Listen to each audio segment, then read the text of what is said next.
कुछ कहानियाँ बड़ी नहीं होती, लेकिन उनकी सीख बहुत गहरी और बहुत बड़ी होती है। ये कहानियाँ हमें आईना दिखाती हैं कि हम जैसे दिखते हैं उससे ज़्यादा ज़रूरी है कि हम कैसे व्यवहार करते हैं। आज की ये कहानी एक ऐसे मोर की कहानी है जिसे अपने पंखों पर बहुत नाज था, और एक छोटी सी गौरैया की जिसके पास दिखाने को तो कुछ खास नहीं था, पर उसके भीतर इंसानियत और विनम्रता भरी पड़ी थी। घने जंगल की हरियाली के बीच एक मोर रहता था। उसके पंख जैसे कुदरत ने रंगों से कविता लिख दी हो। जब भी बारिश होती वो अपने पंख फैलाकर नाचता और हर किसी को जताता, देखो मुझ जैसा सुंदर इस जंगल में कोई और नहीं है।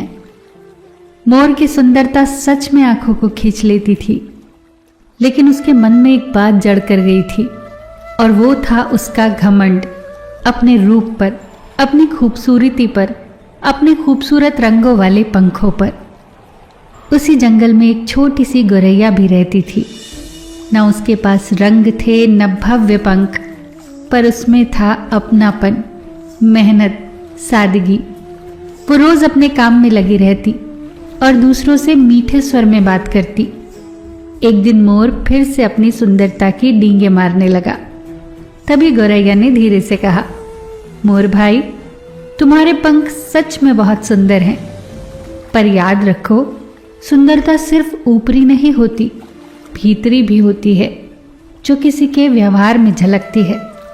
मोर जोर से हंस पड़ा और बोला, तुम जैसी साधारण चिड़िया सुंदरता के बारे में क्या जानो।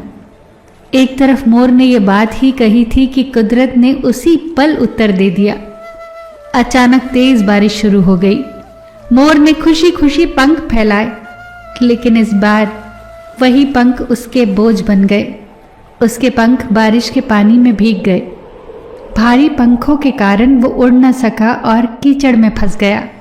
गौरैया, जो हल्की और फुर्तीली थी, आसानी से सुरक्षित जगह पर पहुंच गई। वहां से उसने मोर को देखा। वो असहाय और डरा हुआ लग रहा था। मोर ने अभी अभी गौरैया का अपमान किया था, फिर भी गौरैया का मन नहीं बदला। उसने अपने साथियों को बुलाया और सब ने मिलकर मोर को कीचड़ से बाहर निकाल लिया। मोर की आंखें शर्मिंदगी से झुक गई। उसे अपनी भूल समझ में आ गई। उसने कहा, आज मुझे पता चला कि पंख सुंदर हो सकते हैं, पर सबसे ज़्यादा सुंदर जिसे होना चाहिए वो है दिल। चाहे वो इंसान का हो, पक्षी का या जानवर का, सबको भीतर से सुंदर होना चाहिए। विनम्रता से ही सब सुंदर बनते हैं। गौरैया, मुझे माफ कर दो।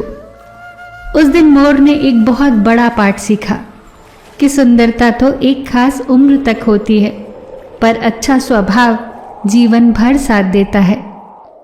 ये कहानी हमें चुपचाप समझा जाती है कि सुंदरता अगर घमंड बन जाए तो वही सुंदरता बोझ बन जाती है, और सादगी अगर दया और समझ से जुड़ जाए तो वो सबसे बड़ी शक्ति बन जाती है।